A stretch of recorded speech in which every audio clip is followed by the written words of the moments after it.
Le doute a pu exister un temps finalement. Il semble que l'information soit exacte. La petite ville de Palma au Mozambique a bien été libérée. Les rebelles islamistes qui ne sont pas tombés durant la bataille ont rejoint le maquis. La ville est saccagée, endeuillée.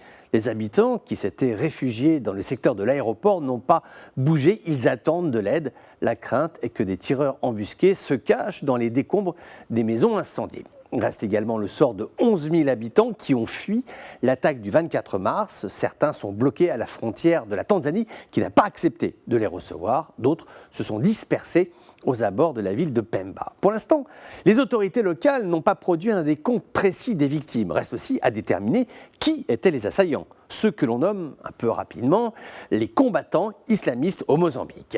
En fait, ils sont connus sous plusieurs identités. Al-Sunna ou Al-Jama'a, qui est un groupe qui a compté en son sein des éléments irakiens et somaliens, Swahili Sunna, qui correspond bien évidemment à l'ethnie des Swahili, et qui recrute parmi les petits villages de pêcheurs de la côte. Al-Shabaab, mais attention à ne pas confondre avec les Somaliens, qui portent le même nom et qui ont prêté allégeance, eux, pour leur part, à Al-Qaïda.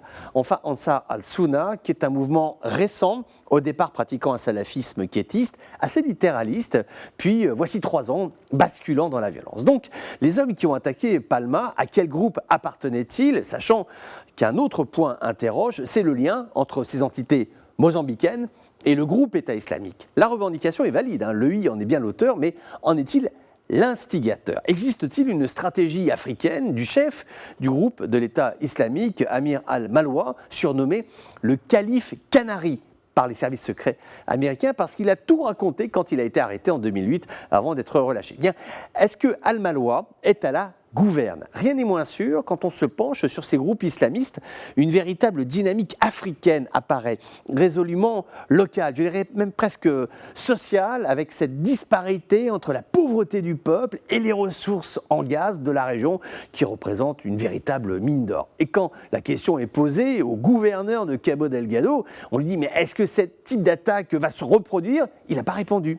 Parce que oui, c'est tellement évident que ça va recommencer. Malgré le soutien militaire des Portugais, des Américains, des Russes ou encore des Sud-Africains, l'affaire de la guérilla islamiste radicale au Mozambique est loin d'être terminée et hélas, elle est loin d'être gagnée.